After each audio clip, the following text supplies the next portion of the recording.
Let me show you something strange. Two people are in the same situation, same conversation, same word, same tone. One person stays calm. The other person feels triggered, irritated, disconnected. Why? If the situation is same, why is the reaction different? Because you're not reacting to the situation. You are reacting to how your brain is interpreting it. And most of the time, your brain is not even in the present.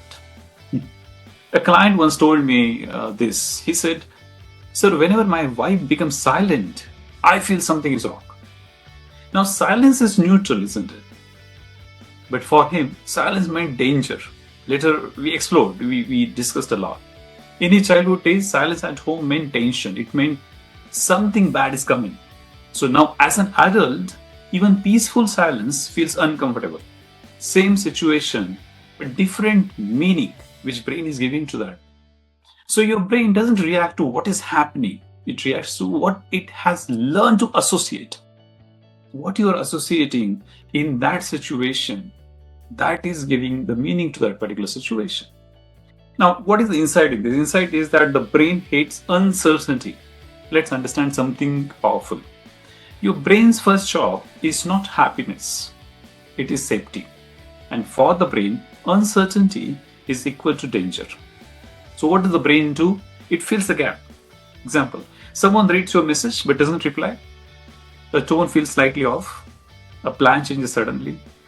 Your brain doesn't wait. It creates a story. He is ignoring me. She is not interested. Something is wrong. What is the reality check here? Most of the time, the other person is just busy. But your brain doesn't like, I don't know. So it creates, I know everything. What is the breakthrough in this? Your brain prefers a wrong story or no story. Do you agree with this?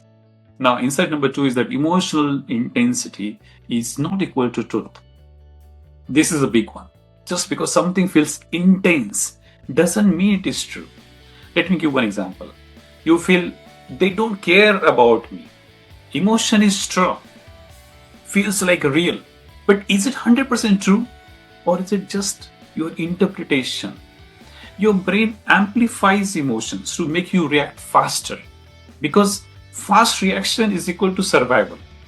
But in relationships, fast reaction is equal to damage. Strong emotions are signals, not conclusions. Always remember this, the strong emotions are signals. It is saying you something, it is giving you some kind of message. But don't come to any kind of conclusions. And that is the mistake most of the people do in the relationships. Now, insight number 3 is that your nervous system is talking. This is something most people miss. In relationships, you're not just talking with words. You're communicating through your nervous system.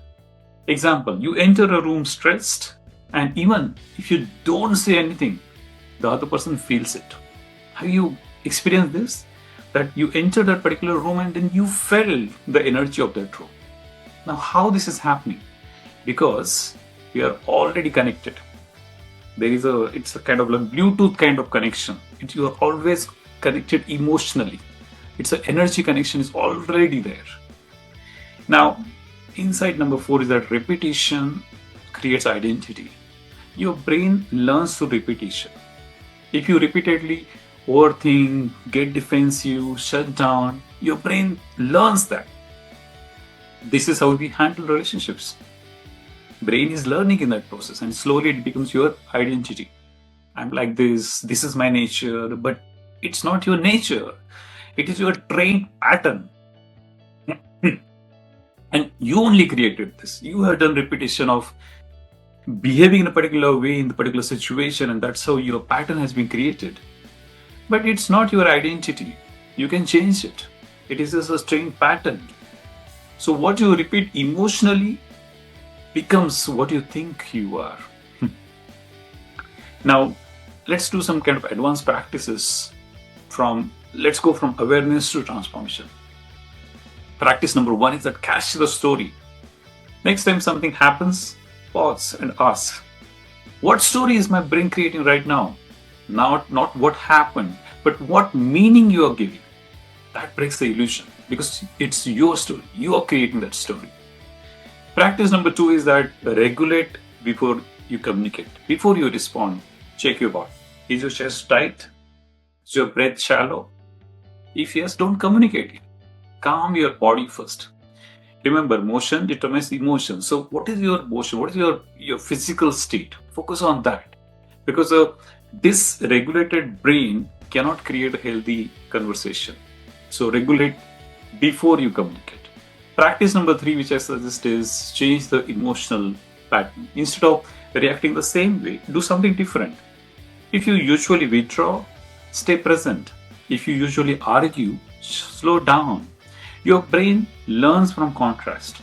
New behavior rewires old patterns. So let me leave you with something powerful. Your relationship is not struggling because of the other person. It is struggling because of the unseen brain patterns. And once you start seeing them, you stop reacting automatically and start choosing consciously. And honestly, this level of awareness where you can see your patterns in real time and shift them doesn't come just by watching videos. It comes with guided practice, and because your brain cannot see its own blind spots easily. Can you do that? Just watching the video, now identify your patterns, work on that, change your patterns. And that is where the deeper work begins. If you want to take it seriously, if you want to work on yourself, if you want to really change your patterns, write down the comment pattern. Let's connect. Let's get into a discovery call and let's do the deeper work.